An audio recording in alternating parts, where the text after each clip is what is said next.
Hello students and my dear friend.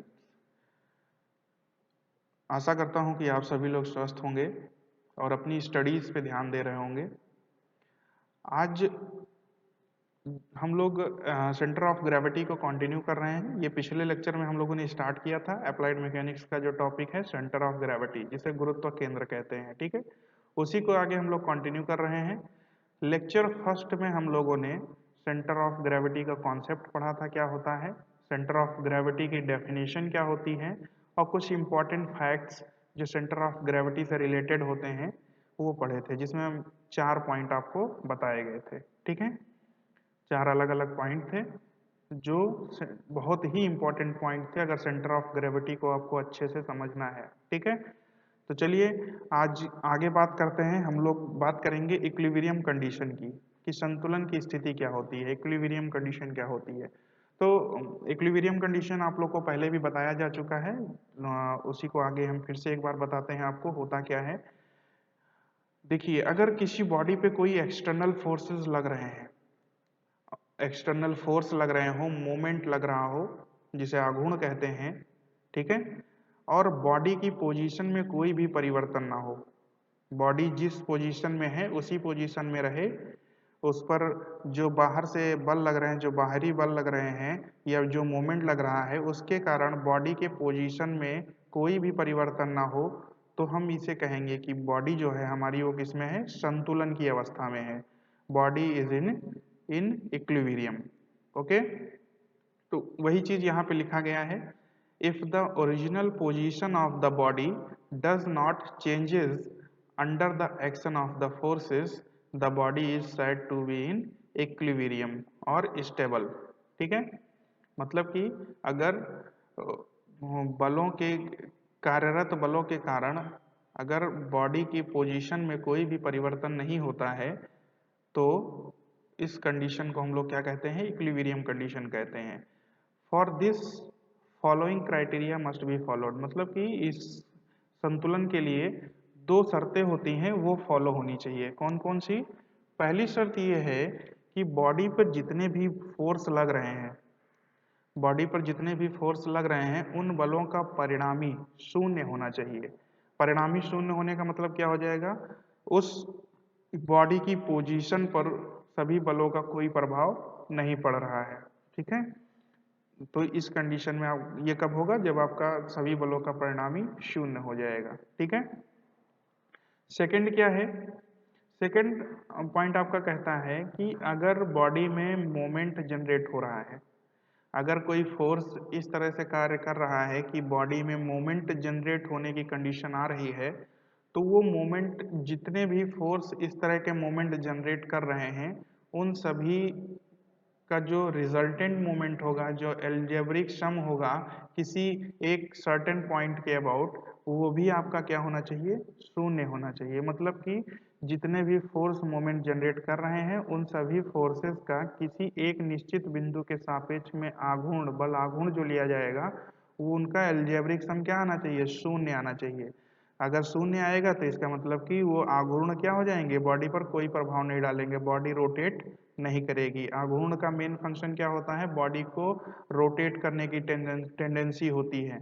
जो हमारा moment होता है वो उसकी जो टेंडेंसी होती है वो बॉडी को रोटेट करने की होती है। अगर सारे मोमेंट्स का जो एल्जेब्रिक सम है किसी एक सर्टेन पॉइंट के अबाउट अगर वो 0 हो जाता है तो इसका मतलब कि बॉडी में जो रोटेशन होगा वो नहीं होगा। अगर रोटेशन नहीं होगा तो इसका मतलब बॉडी स्टेबल रहेगी, अपनी पोजीशन में, जिस पोजीशन में है उसी पोजीशन में रहेगी। ठीक है, तो ये 2 पॉइंट्स आपको ध्यान रखना है। चलिए आगे बात करते हैं कि सेंटर ऑफ ग्रेविटी में कितने तरह के इक्विलिब्रियम कंडीशंस पाई जाती हैं और किस इक्विलिब्रियम कंडीशन का क्या मतलब है। ठीक है, तो चलिए बात करते हैं। देखिए यहाँ पे दिखाया गया है टाइप्स ऑफ इक्विलिब्रियम, कितने तरह की हमारी इक्विलिब्रियम कंडीशंस होती हैं, 3 तरह की होती हैं।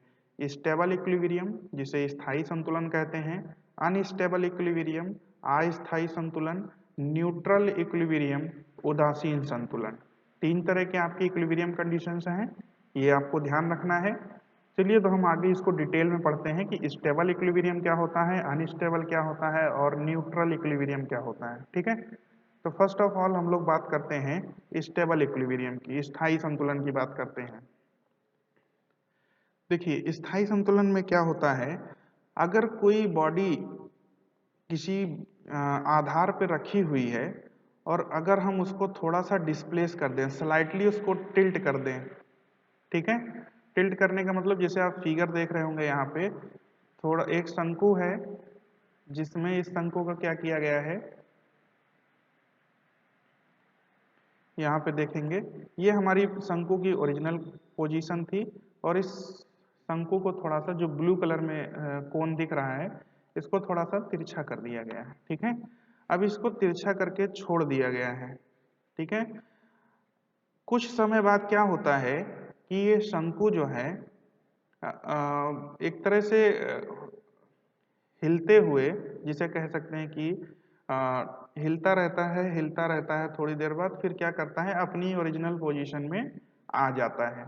जैसे आप एक गिलास ले लीजिए और गिलास को हल्का सा तिरछा करके छोड़ दीजिए तो वो थोड़ी देर क्या करेगा, हिलता रहेगा, फिर बाद में क्या हो जाएगा, अपनी ओरिजिनल कंडीशन में आ जाएगा, मतलब एक स्थिर हो जाएगा और जैसे गिलास रखा जाता है उसी तरह से खड़ा हो जाएगा। तो वही चीज यहाँ पे दिखाई गई है। क्या किया गया है, शंकु को थोड़ा सा तिरछा किया गया है और तिरछा करके शंकु को छोड़ दिया गया है। तो थोड़ी देर शंकु हिलता रहेगा और उसके बाद क्या करेगा, अपनी ओरिजिनल पोजीशन में, जिस पोजीशन में था उसी पोजीशन में वापस आ जाएगा। तो इस कंडीशन को हम लोग क्या कहेंगे, स्थायी संतुलन कहेंगे। मतलब कि बॉडी को हम लोगों ने हिला तिरछा किया, अपनी पोजीशन से हटाया, लेकिन कुछ समय बाद क्या हुई, वो अपनी ओरिजिनल पोजीशन में, जिस पोजीशन में थी उसी पोजीशन में वो वापस आ गई। तो इस कंडीशन को हम लोग क्या कहते हैं, स्थायी संतुलन कहते हैं, स्टेबल इक्विलिब्रियम कहते हैं। ठीक है, ये कंडीशन तभी पॉसिबल है, दो चीजें ध्यान रखना है इस इक्विलिब्रियम के लिए, स्टेबल इक्विलिब्रियम के लिए भी दो शर्तें होती हैं। पहली शर्त ये होती है कि जो आपका सेंटर ऑफ ग्रेविटी है, सेंटर ऑफ ग्रेविटी क्या होता है, एक पॉइंट होता है जिसपे बॉडी का टोटल वेट वर्क करता है। ठीक है, तो वो सेंटर ऑफ ग्रेविटी जो है नीचे होना चाहिए, कम से कम हाइट पर होना चाहिए। कम से कम हाइट का मतलब ये है कि वस्तु जिस आधार पर रखी गई है उस आधार से कम हाइट पर होना चाहिए। मैंने पहले लेक्चर में भी आपको बताया था कि अगर सेंटर ऑफ ग्रेविटी जितनी कम हाइट पर होगा वो बॉडी उतनी ही ज्यादा स्टेबल होगी। ठीक है, क्यों होती है स्टेबल, दूसरा पॉइंट यही है। दूसरा पॉइंट ये कहता है कि ये स्टेबल क्यों हो जाती है, स्टेबल इसलिए हो जाती है कि जो सेंटर ऑफ ग्रेविटी, जो बिंदु होता है उस पर जो भार कार्य करता है, वस्तु का समस्त भार कार्य करता है, उसकी क्रिया रेखा आधार के क्षेत्रफल से बाहर नहीं जा पाती है। जैसे यहाँ पे आप देख रहे होंगे ये भार की क्रिया रेखा दिखाई जा रही है तीर के माध्यम से, ये देखिए आधार के क्षेत्रफल से बाहर नहीं जा रही है। इसलिए क्या होता है कि वस्तु थोड़ी देर हिलती रहती है, उसके बाद क्या होता है, अपनी ओरिजिनल पोजीशन में वापस आ जाती है। ठीक है, लेकिन अगर ये क्रिया रेखा, भार की क्रिया रेखा आधार के क्षेत्रफल से बाहर चली जाती है तो वस्तु आपकी क्या हो जाएगी, अनस्टेबल हो जाएगी, अपने इक्विलिब्रियम कंडीशन में वापस, जो पहले जिस स्थिति में थी, जिस अवस्था में थी उस अवस्था में वापस नहीं आ पाएगी। ठीक है, तो इस चीज को ध्यान रखना है। इसकी डेफिनेशन पढ़ लीजिए, if a body is displaced slightly from its state of equilibrium and left, if it regains its state of equilibrium it is called stable equilibrium। ठीक है, मतलब कि जब बॉडी आपकी पहले रखी हुई थी तो हिल तो रही नहीं थी, आपने किसी आधार पे किसी गिलास को रख दिया या किसी वस्तु को रख दिया तो वो स्थिर है, एकदम स्टेबल है, मतलब कि वो इक्विलिब्रियम में है। ठीक है, फिर हमने क्या किया, उसको हल्का सा तिरछा कर दिया, अपनी उसकी जो पुरानी पोजीशन थी उससे थोड़ा सा तिरछा कर दिया और तिरछा करके छोड़ दिया, तो थोड़ी देर बाद वो हिलते हुए अपनी फिर उसी अवस्था में वापस आ गई, मतलब कि पुरानी ही इक्विलिब्रियम कंडीशन में वो वापस आ गई। तो इस तरह का जो इक्विलिब्रियम होगा वो क्या कहलाएगा, स्टेबल इक्विलिब्रियम कहलाएगा। ठीक है, हिंदी में भी लिखा हुआ है, आप पढ़ सकते हैं, यदि किसी पिंड को उसकी संतुलन की अवस्था से थोड़ा विस्थापित करके छोड़ने पर पुनः वह अपनी संतुलन की अवस्था को प्राप्त कर ले तो इसे स्थायी संतुलन कहते हैं। ठीक है सॉरी सॉरी तो ये ध्यान रखना है आपको, ठीक है। इसकी जो शर्तें दो बताई हैं वो ध्यान रखना है। ये देखिए यहाँ शर्तें भी लिखी हुई हैं। The centre of gravity of the body should be as low as possible, मतलब कि अधिक से अधिक नीचा होना चाहिए। जिस बेस पर वस्तु रखी गई है उस बेस से कम हाइट पर होना चाहिए। तब उससे क्या होता है कि कम हाइट पर होगा तो वो आधार के क्षेत्रफल से जल्दी बाहर नहीं निकलेगा, ठीक है। जल्दी बाहर नहीं निकलेगा, मतलब तिरछा करेंगे जब तो सेंटर ऑफ ग्रेविटी की जो बाहर की क्रिया रेखा होती है वो आपकी शिफ्ट होगी तो वो आधार के क्षेत्रफल से अगर बाहर चली गई तो वस्तु अनस्टेबल हो जाएगी, और अगर आधार के क्षेत्रफल के अंदर रहेगी तो वस्तु स्टेबल रहेगी, ठीक है। तो ये चीज ध्यान रखना है, जितना कम हाइट पर होता है उतनी ही ज्यादा वस्तु स्टेबल होती है। तो दो कंडीशन आपकी हैं, अधिक से अधिक नीचा होना चाहिए, दूसरा वही चीज भार की क्रिया रेखा आधार के क्षेत्रफल से होकर जानी चाहिए।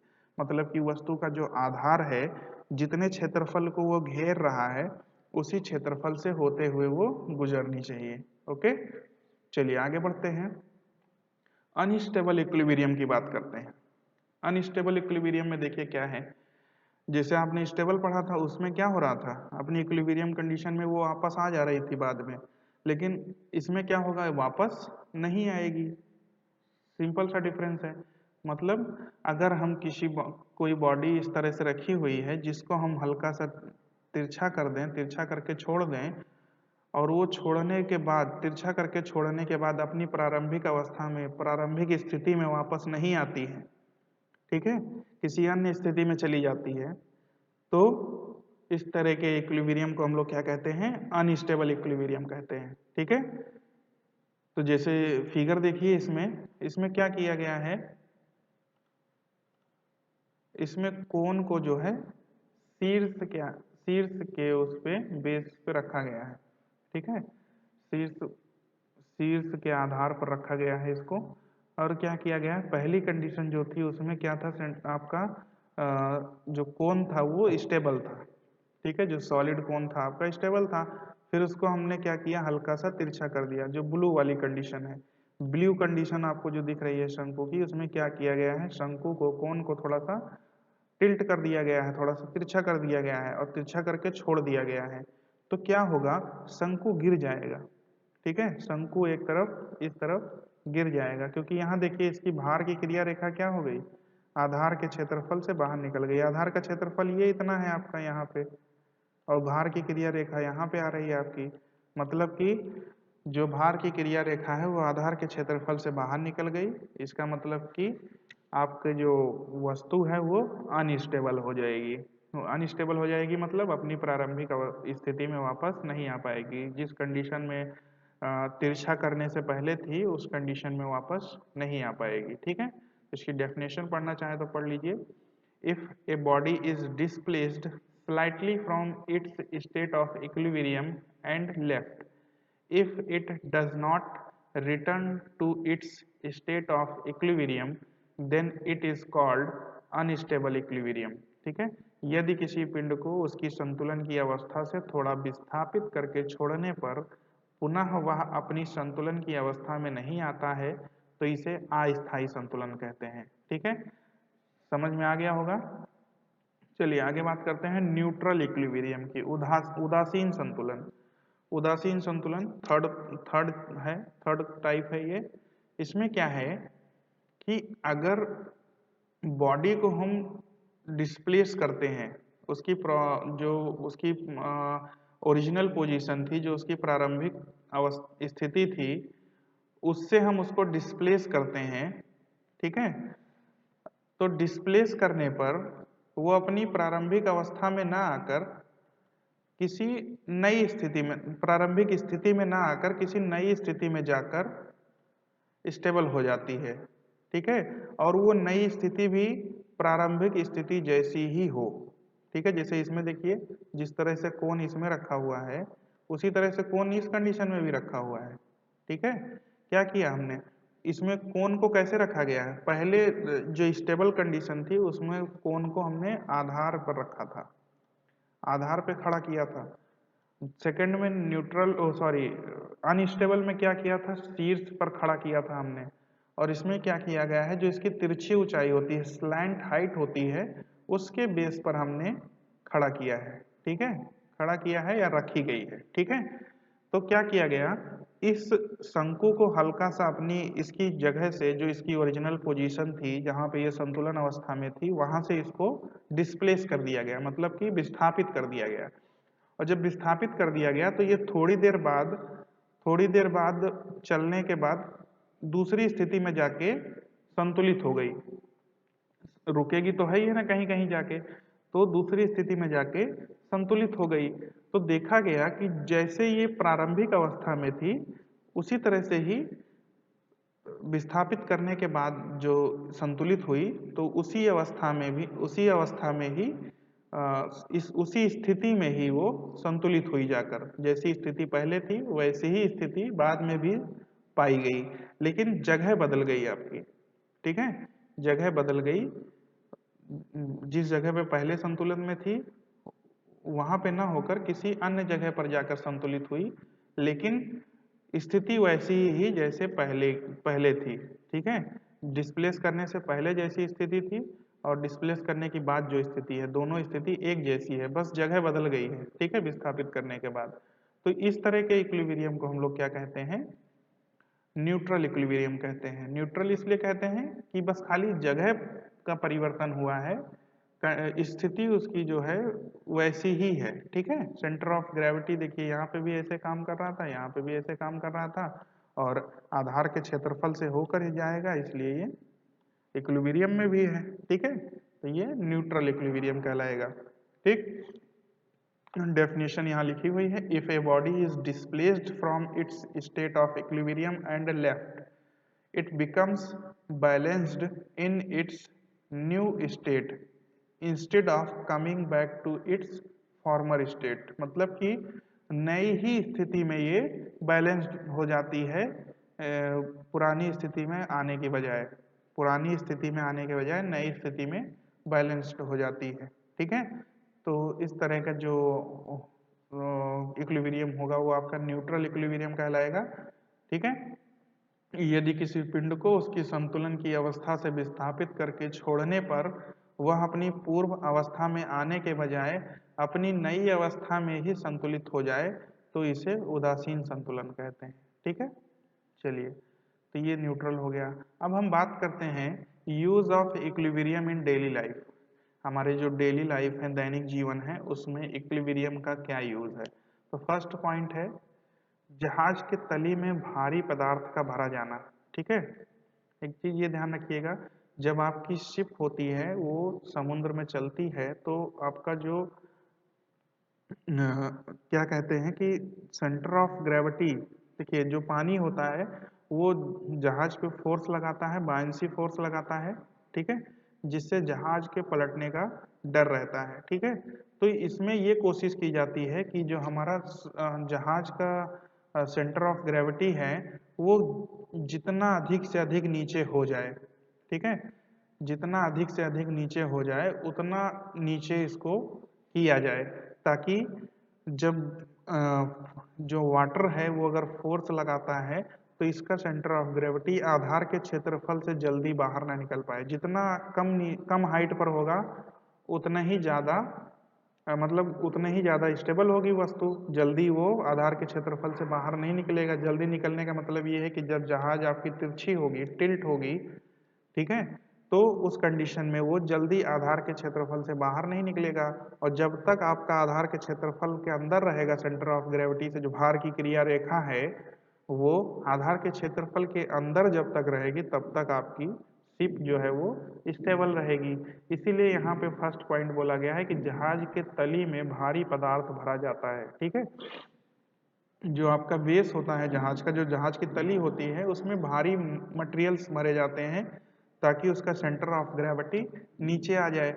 आपको पहले भी बताया था, जिधर भार ज्यादा होगा सेंटर ऑफ ग्रेविटी उधर शिफ्ट कर जाता है।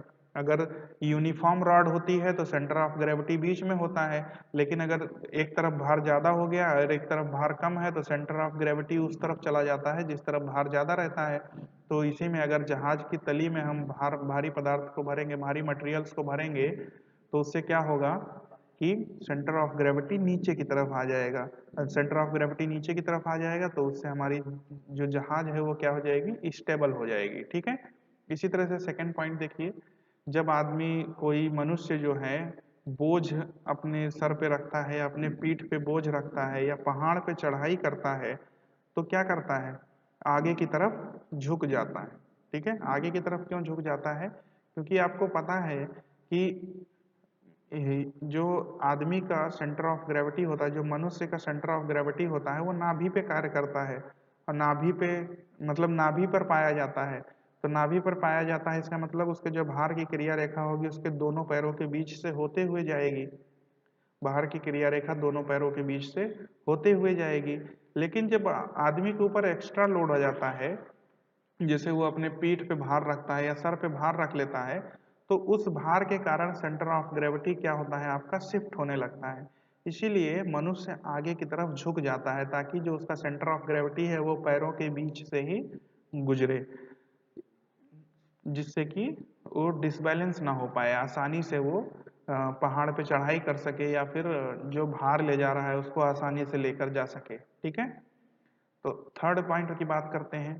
थर्ड पॉइंट में देखिए, एक जो सर्कस वाला होता है, जिसमें रस्सी पे कोई लड़की को चलते हुए देखा होगा आपने, या फिर किसी लड़के को या आदमी को आपने चलते हुए देखा होगा। वो क्या करता है, जब भी रस्सी पर चलता है तो अपने हाथ को बाहर की तरफ फैला लेता है, या फिर हाथ में एक लाठी लिए होता है। वो क्या करता है, उस लाठी का यूज क्या है, वो लंबी छड़ जो होती है उसका यूज क्या होता है, वो उस सेंटर ऑफ ग्रेविटी को बैलेंस करता है, अपने बॉडी के सेंटर ऑफ ग्रेविटी को बैलेंस करता है कि हमारा जो सेंटर ऑफ ग्रेविटी है वो दोनों पैरों के बीच से ही होकर गुजरे और हम ना गिरे। देखे होंगे, जब वो डिसबैलेंस होने लगता है तो जो छड़ होती है उसको ऊपर नीचे की तरफ करने लगता है, ताकि जो है उसका बॉडी बैलेंस हो जाए, सेंटर ऑफ ग्रेविटी उसके पैरों के बीच से होकर जाए। ठीक है, तो इस तरह से उसका मेन फंक्शन होता है सेंटर ऑफ ग्रेविटी को बैलेंस किए रखना। ठीक है, चलिए फोर्थ पॉइंट बात करते हैं। The tower of Pisa does not fall despite being inclined. ठीक है, पीसा की मीनार तिरछी होते हुए भी नहीं गिरती है। ठीक है, एक ये मीनार है पीसा की मीनार, जो क्या है कि आपने देखा होगा जो भी मीनार बनाई जाती हैं, जो भी बिल्डिंगें बनी होती हैं, जो भी घर बने होते हैं, सीधे बने होते हैं। ठीक है, लेकिन ये जो पीसा की मीनार है वो क्या है कि हल्का सा इंक्लाइंड है, तिरछी बनी हुई है, और तिरछा होने के बावजूद भी ये गिरती नहीं है। ठीक है, तिरछे होने के बावजूद भी ये गिरती नहीं है। तो इसका मेन रीजन यही है कि जो इसका सेंटर ऑफ ग्रेविटी है, जिस पॉइंट पे इसका सेंटर ऑफ ग्रेविटी कार्य करता है, उस पॉइंट पे भार की क्रिया रेखा जो है, इस पूरे पूरे मीनार के जो भार की क्रिया रेखा है वो आधार के क्षेत्रफल से होकर गुजर रही है। ठीक है, इस तरह से इसको डिजाइन किया गया है कि उसका भार की क्रिया रेखा जो है वो आधार के क्षेत्रफल से होकर गुजर रही है। अगर वो आधार के क्षेत्रफल से होकर नहीं जाती तो आपकी ये मीनार गिर जाती, लेकिन वो आधार के क्षेत्रफल से होते हुए जाती है, इसलिए ये मीनार तिरछी होने के बावजूद भी नहीं गिरती है। ठीक है, तो मेन आपका मेन जो इम्पोर्टेंस है वो सेंटर ऑफ ग्रेविटी का है। सेंटर ऑफ ग्रेविटी जो पॉइंट होता है वो कहाँ पर है। ठीक है, अगर वो ऐसे पॉइंट पर है, ऐसे बिंदु पर पाया जा रहा है जहां से उसके भार की क्रिया रेखा आधार के क्षेत्रफल के अंदर ही रहे, तो आपकी मीनार या कोई भी वस्तु है वो डिसबैलेंस नहीं होगी, वो गिरेगी नहीं। ठीक है, चलिए फिफ्थ पॉइंट पे बात करते हैं। जो हमारी बस होती हैं, बस में आपने देखा होगा लगेज बॉक्स नीचे होते हैं, जो सामान रखने का जो बॉक्स होता है, कंपार्टमेंट होता है, वो नीचे रखा जाता है, नीचे होता है। क्यों, क्योंकि जब आप लगेज नीचे रखते हैं तो बस का जो वेट होता है वो नीचे की तरफ, नीचे भार ज्यादा हो जाता है, और नीचे भार ज्यादा होगा तो उसका सेंटर ऑफ ग्रेविटी कम ऊंचाई पर हो जाएगा। ठीक है, कम ऊंचाई पर हो जाएगा तो बस जो है हमारी वो ज़्यादा स्टेबल हो जाएगी। कहीं पर अगर हम स्पीड में मोड़ भी रहे हैं तो वो जल्दी से आसानी से नहीं पलटेगी। ठीक है, उसकी स्टेबिलिटी क्या हो जाएगी, वो बढ़ जाएगी। ठीक है, इसमें ये भी ध्यान रखना है कि अगर आपकी खाली बस है तो उसका सेंटर ऑफ ग्रेविटी का अधिक ऊंचाई पर होगा, और अगर आप उसमें लगेज को भर दे रहे हैं, सामान भरा जा रहा है, पैसेंजर आ जा रहे हैं, तो उसका सेंटर ऑफ ग्रेविटी आपका क्या हो जाएगा, शिफ्ट हो जाएगा, नीचे की तरफ आ जाएगा। ठीक है, चलिए आगे बात करते हैं 6 पॉइंट रेसिंग कार की बात करते हैं। देखिए रेसिंग कार में क्या होता है, आपने जो भी रेसिंग कार देखी होंगी कम हाइट की होती हैं और जो उनका क्षेत्रफल होता है या कह दीजिए चौड़ी ज़्यादा होती है। ठीक है, ऐसा इसलिए बनाया जाता है ताकि उनका सेंटर ऑफ ग्रेविटी जो है वो कम ऊंचाई पर रहे। कम ऊंचाई पर रहेंगी तो ज़्यादा स्टेबल होंगी। ठीक है, क्योंकि हमने आपको बताया था सेंटर ऑफ ग्रेविटी जो होता है वो बेस क्षेत्रफल पर डिपेंड करता है, बेस एरिया पर डिपेंड करता है कि कोई भी वस्तु कितना क्षेत्रफल घेर रही है। तो जाहिर सी बात है अगर रेसिंग कार को चौड़ा बनाएंगे तो वो ज़्यादा एरिया को घेरेगी और ज़्यादा एरिया को घेरेगी तो उसका सेंटर ऑफ ग्रेविटी कम ऊंचाई पर होगा और सेंटर ऑफ ग्रेविटी कम ऊंचाई पर होगा तो बॉडी आपकी, बॉडी हो गई या रेसिंग कार हो गई, जो भी वस्तु हो गई वो आपकी क्या होगी, स्टेबल रहेगी। ठीक है, तो इसलिए से इसको कम हाइट का और चौड़ाई ज़्यादा चौड़ी बनाई जाती है। ठीक है, चलिए आगे बात करते हैं। ये सिंपल सा एग्जांपल है एक और, जो आपके टेबल फैन है या टेबल लैंप है, तो इसका देखिए बेस जो है आपका चौड़ा बनाया गया है। बेस चौड़ा होता है और भारी होता है ताकि सेंटर ऑफ ग्रेविटी इसका कम ऊंचाई पर रहे और स्टेबल हो सके। ज़्यादा क्षेत्रफल होगा तो centre of gravity come height पर होगा और ये जो बेस है आपका अगर ये हैवी है, ज़्यादा भारी है तो भी इसका सेंटर ऑफ ग्रेविटी नीचे की तरफ ही रहेगा। ठीक है, तो इस वजह से ये इसकी स्टेबिलिटी को बढ़ाता है। फैन हो गया, टेबल लैंप हो गया, उसकी स्टेबिलिटी को क्या करता है, इंक्रीज करता है। ठीक है, तो इस तरह से ये सारी यूज हैं इसके। ठीक है, आज के लिए इतना ही।